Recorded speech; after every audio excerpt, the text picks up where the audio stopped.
bebasnya karena kita pengen tahu pengaruhnya terhadap nilai ujian yang biasanya disimbolkan dengan huruf X. Selanjutnya, variabel terikat ataupun variabel dependen. Variabel ini adalah akibatnya atau hasil yang dipengaruhi oleh variabel bebas. Contohnya, nilai ujian itu variabelnya terikat karena kita pengen lihat nilainya berubah gara-gara belajarnya kelompok atau enggak, yang biasanya disimbolin dengan huruf Y.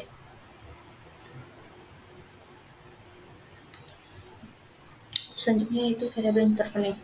Variabel intervening adalah variabel yang secara teoritis mempengaruhi hubungan antar variabel independen dan dependen menjadi hubungan yang tidak langsung dan tidak dapat diamati dan diukur. Variabel ini merupakan variabel penyela yang terletak di antara independen dan dependen, sehingga variabel independen tidak langsung mempengaruhi berubahnya atau timbulnya variabel dependen. Variabel bebas mempengaruhi variabel intervening. Variabel intervening mempengaruhi variabel terikat. Variabel intervening ini menjelaskan hubungan antara variabel bebas dan variabel terikat. Contoh penerapannya misalnya, kita lagi meneliti tentang pengaruh implementasi Sistem Informasi Manajemen Rumah Sakit atau SIMRS yang canggih terhadap kualitas pelayanan pasien. Variabel bebasnya atau X yaitu implementasi SIMRS canggih atau fitur-fitur SIMRS yang lengkap, kemudian penggunaan integrasi antar modul. Variabel terikatnya atau sering disebut dengan simbol Y, yaitu kualitas pelayanan pasien, misalnya diukur dari kepuasan pasien, kecepatan penanganan, dan ketepatan diagnosis. Selanjutnya yaitu variabel kontrol. Variabel kontrol ini adalah variabel yang dikendalikan sehingga pengaruh variabel bebas terhadap variabel terikat tidak dipengaruhi oleh faktor yang tidak diteliti. Fungsi dari variabel kontrol adalah untuk mencegah adanya hasil perhitungan bias. Variabel kontrol adalah variabel untuk melengkapi atau mengontrol hubungan kausalnya supaya lebih baik mendapatkan model empiris yang lengkap dan lebih baik.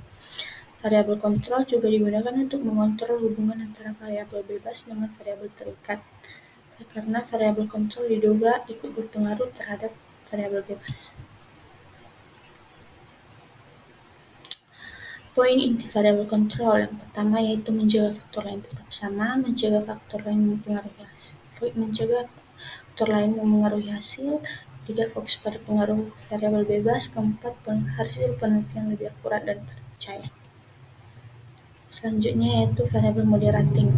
Variabel moderating adalah variabel yang dapat memperkuat atau memperlemah hubungan langsung antara variabel independen dengan variabel dependen. Variabel moderating adalah variabel yang mempunyai pengaruh terhadap sifat atau arah hubungan antar variabel. Sifat atau arah hubungan antar variabel dependen dengan variabel independen.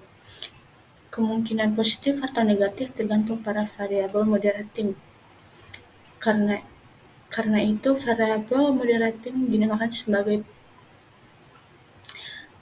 contingency variable. Variabel moderating tidak dipengaruhi oleh variabel bebas dan dia juga tidak mempengaruhi variabel terikat secara langsung seperti variabel intervening. Tugasnya adalah memodifikasi atau mengubah kekuatan atau arah hubungan antara variabel bebas dan variabel terikat. Contoh penerapannya misalnya, kita meneliti tentang pengaruh pelatihan penggunaan rekam medis elektronik terhadap tingkat kepatuhan dokter dalam mengisi rekam medis secara lengkap. Variabel bebasnya atau X, pelatihan penggunaan rekam medis elektronik, yaitu intensitas pelatihan, materi pelatihan, dan metode pelatihan.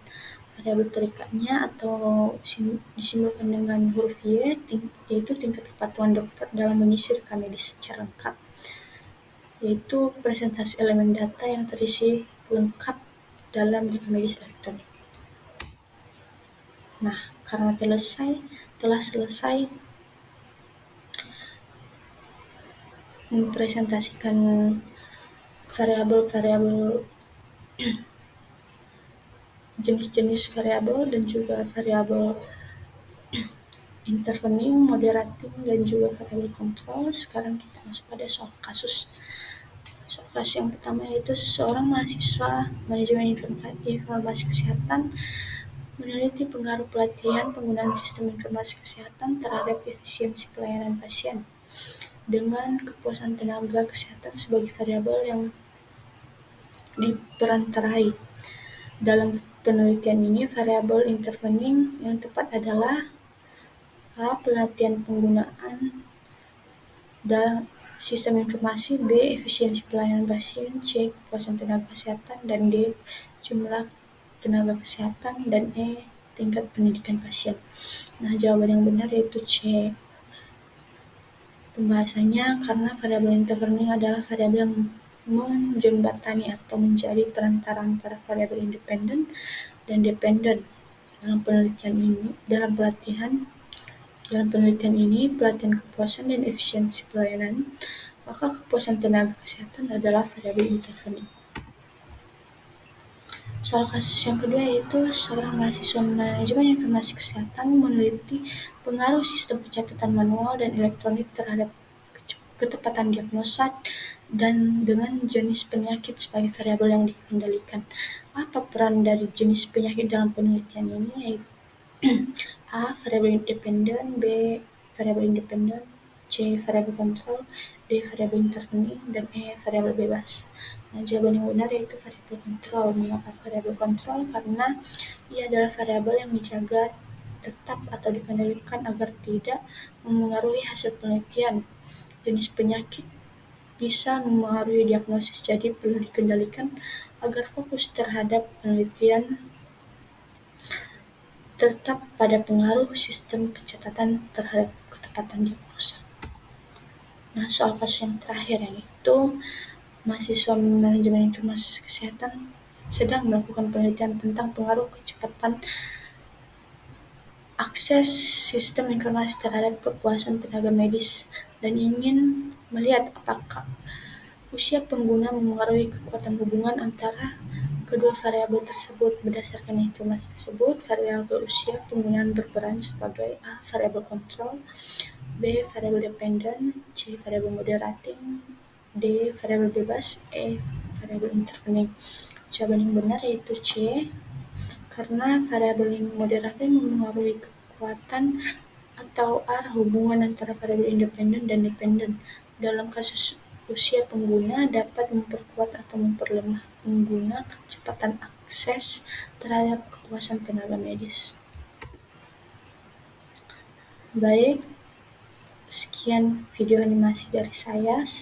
Jika ada kata-kata yang salah, mohon untuk dimaafkan. Terima kasih.